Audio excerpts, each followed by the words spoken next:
for anybody that is thinking about giving up in their eating disorder recovery. You might be thinking, why shall I listen to this person? I'm a registered mental health nurse. I'm an eating disorder recovery coach, and I've been through eating disorders myself. So I'd like to say that I know what I'm talking about, and I want you to hold on, my love, because for God's sake, it is not worth it staying with the eating disorder. If you are thinking about giving up on recovery, that implies that you have been in recovery, that you started recovery. Think about that. Why? People don't just start recovery from an eating disorder for no reason. They don't just think, oh, I'll just take up this new hobby of eating disorder recovery. There is usually very, very good reasons why they start it, because at the end of the day, if you don't have good reason to recover, then you're probably not going to, because you're not going to have enough ammo to shout back at the eating disorder when it revs up and tells you that you're doing this wrong, blah, blah, blah. You're not. You're actually doing things right if you're aligning your actions with recovery, but the eating disorder is going to shout at that. So if you are feeling like you've just had enough, you're fed up of trying to battle, and you feel like you're almost getting nowhere, I can guarantee you that if you keep going, you will have breakthroughs. Who knows? You might be a day or a few days away from having a breakthrough in your recovery.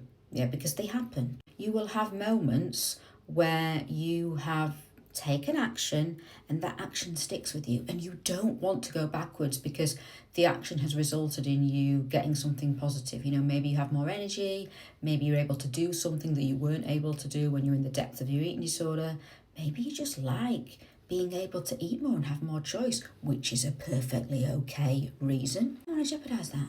You do not want to go back to the pits of the eating disorder. All right, just have a think for a moment about how shit it was. I don't mean to stay in that headspace, but just have a think about how you felt physically, mentally. Think about how, your relationships were with people, if you even had any relationships with people.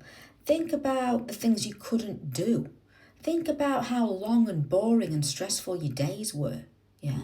You don't want that. Nobody wants that. And you do not deserve that either. So if you're thinking about throwing the towel in, for God's sake, love, don't. Okay? Because it will be the worst decision you ever make in your life. Going forward is the only way. It might not feel like it right now, but hold on.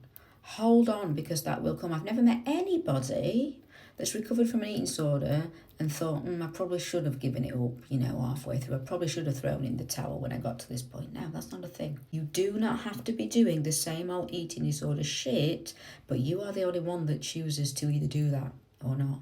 All right, nobody can do this for you. Nobody can choose this for you.